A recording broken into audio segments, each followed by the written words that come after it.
Welcome to another in the studio video where I'm arriving slightly dishevelled from the gym, ready to start a day of work. Unfortunately, I left my studio in quite a mess after my last workshop, so it's time to do something about it. I love to embrace the chaos, however, even I recognise that perhaps this is going a bit far.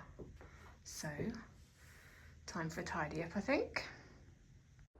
I've had this space for about 8 months now and it's been an absolute game changer for me before all this mess was in my home. It's taken a while to get the space to work how I want it to. I try to have different zones for different types of activities. However, usually every surface gets covered and I end up in a complete hovel. I've never been a very tidy person. I'm starting to accept this and embrace it as part of my process. There's nothing worse than getting interrupted in the creative flow because you're worried about making a mess. But it does mean that every so often I need a really big clear out. Now my space is looking closer to something that resembles tidy, it's time to get started with something creative. Inspiration can come from the strangest of places, and this time it comes directly from my studio floor. My neurodivergent brain loves a distraction, especially when I'm doing something I don't like doing, like tidying. And this time I was distracted by all the fun things that I found left over on my floor. So I'm going to see if there's something interesting I can create with them. If you know my work, you'll know I love working with found shapes and offcuts. This gives you something to work with that you perhaps wouldn't arrive with naturally if you decided to plan out your work. I find lots of inspiration in using shapes directly as I find them. This time I'm also going to work in some other things like the scrap threads I found, or an old washer, or a button, or pieces of felt, and I'm going to create some simple collages on paper. I'm hoping these collages will serve as a visual record of place, my studio, and the moment I'm working in.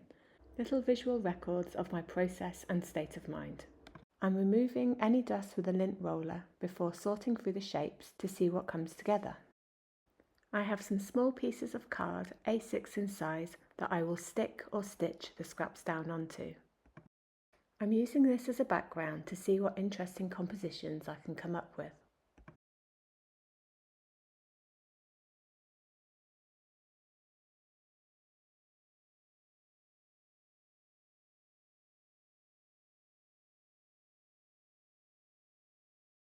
Much of my work begins in this way, just handling materials, looking at the shapes, seeing how different fabrics or different colours interact with each other. Sometimes they go on to make larger pieces of work, often they don't. But it's a fun activity to kind of get you warmed up and to see what possibilities are there.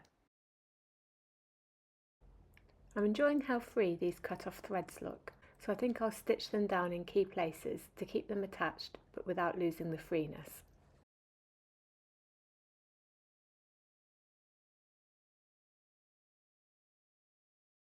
I want to keep each individual piece as simple as possible, just a little snapshot of a moment in time. Some cards might be layered with a variety of materials in different colours, but for others it can be as simple as showing one shape.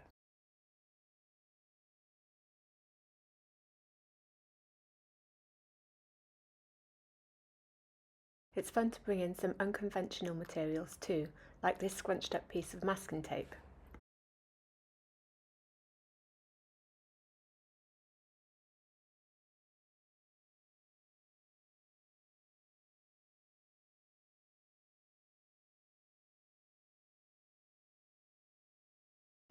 I tend to work with quite a limited palette, with normally just 3 colours or maybe 3 shades and tones of the same colour, like I'm doing here. I like to contrast the different types of materials, so I've got a crumpled masking tape with a frayed edge and a pinstripe fabric. I'm switching around the position of these different textured objects until I find a composition that I feel is balanced.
Once I'm happy with the final arrangement, it's time to decide which pieces I'll glue down and which pieces I'll attach with stitch.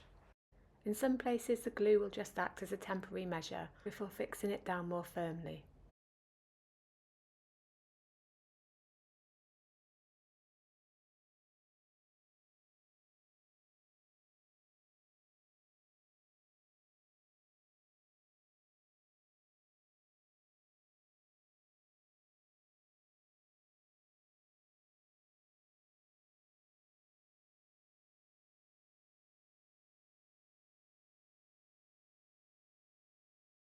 I pierce the paper first with the needle before wrapping the thread around the eyelet.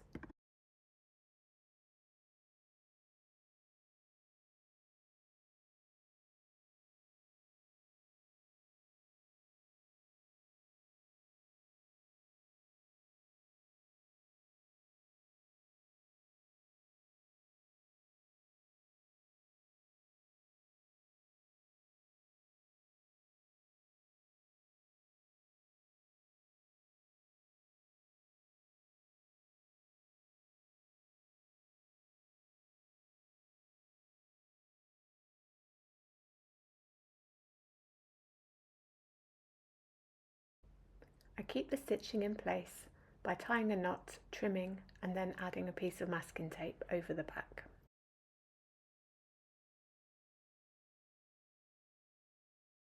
Next I need to make a decision about these loose threads.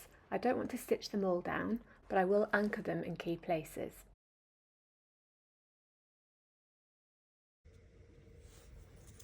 I wondered whether to use a contrasting thread to couch on some areas, but I've decided to stick with the same colours.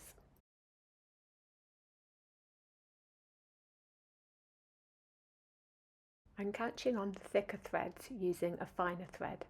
As before, I pierce the paper with the needle first before threading the needle all the way through and wrapping it around.